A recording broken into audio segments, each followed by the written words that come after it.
Selamat datang di channel ini dan selamat hari Minggu Prapaskah yang pertama. Sahabat-sahabatku yang terkasih, pada Rabu Abu tahun ini terjadi sebuah fenomena yang tidak biasa menurut pengamatan saya, yaitu umat membludak di gereja-gereja. Bahkan sebagian umat duduk di daerah parkiran gereja, tidak seperti biasanya di tahun-tahun sebelumnya.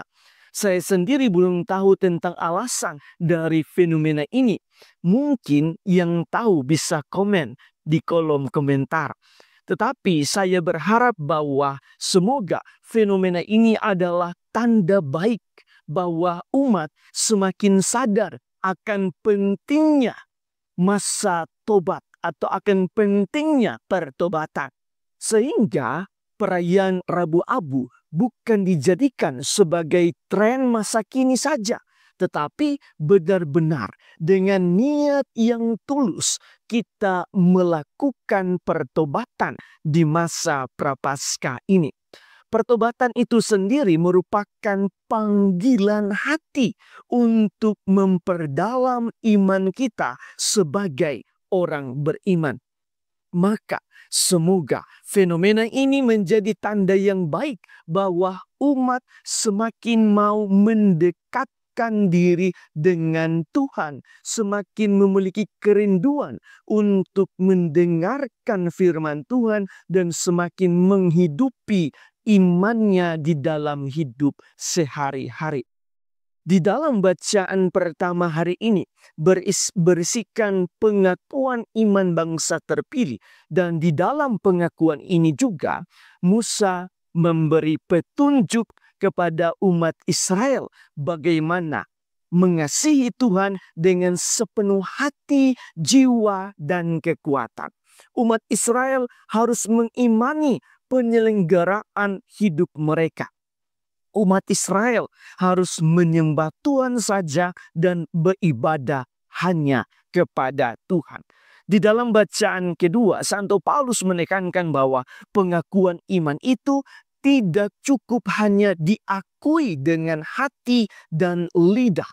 Iman itu harus sungguh-sungguh diresapkan menjadi tindakan konkret dalam hidup sehari-hari. Artinya setiap orang beriman harus memiliki hati, budi, dan pikiran seperti Tuhan yang kita imani, yaitu Yesus sendiri. Sedangkan bacaan Injil menceritakan tentang pencobaan Yesus di padang gurun, dan Yesus memberikan cara terbaik di dalam menghadapi segala godaan dan cobaan setan, yaitu tetap setia, tetap taat, dan berbakti kepada Tuhan dan firman-Nya. Sahabat-sahabatku yang terkasih, berdasarkan bacaan-bacaan hari ini, marilah kita merenungkan sejumlah remah permenungan. Pertama, di dalam bacaan pertama berisikan pengakuan iman bangsa Israel, dan di dalamnya Musa mengajak mereka untuk mengasihi Allah karena Allah telah banyak berbuat baik, bahkan menyelamatkan mereka. Musa pun menyebutkan satu persatu semua kebaikan Tuhan bagi mereka.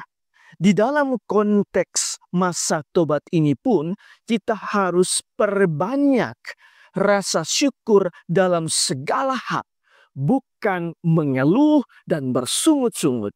Karena dengan bersyukur maka kita akan mengalami dan merasakan bahwa Tuhan begitu mencintai kita dengan berbagai kebaikan, rezeki, dan cinta yang telah kita terima selama ini. Ketika perasaan dicintai oleh Allah semakin kuat, maka iman kita pun akan semakin dalam kepada Tuhan. Karena itu, kita perlu membuka dan menutup hari dengan rasa syukur. Ingatlah bahwa bersyukur kepada Tuhan adalah wujud nyata dari iman, di mana hati, pikiran, serta jiwa kita akan menjadi lebih tenang dan damai. Kita bersyukur, maka kita bahagia. Bukan kita bahagia, maka kita bersyukur. Kedua, Di dalam bacaan kedua, Santo Paulus juga menekankan bahwa iman itu tidak hanya ada di dalam hati dan diucapkan oleh bibir bahwa saya beriman kepada Tuhan. Tetapi yang paling penting ialah iman itu dihidupi di dalam kehidupan kita. Dalam konteks masa tobat ini, menghidupi iman berarti juga mempraktekkan pertobatan di dalam hidup kita setiap hari. Sehingga kita tidak hanya menerima abu saja sebagai tanda pertobatan, tetapi kita harus benar-benar bertobat di dalam hidup ini dari segala kebiasaan-kebiasaan buruk. Dan dengan niat berusaha untuk berubah menjadi pribadi yang berkualitas dari hari ke hari. Pertobatan yang dikehendaki oleh Tuhan ialah pertobatan karakter atau pertobatan mental.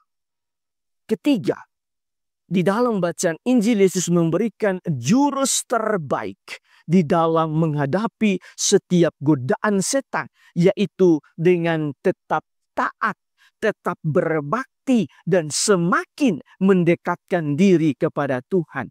Itu artinya di masa tobat ini juga kita mungkin akan menghadapi gempuran godaan-godaan, cobaan-cobaan terhadap pertobatan-pertobatan kita.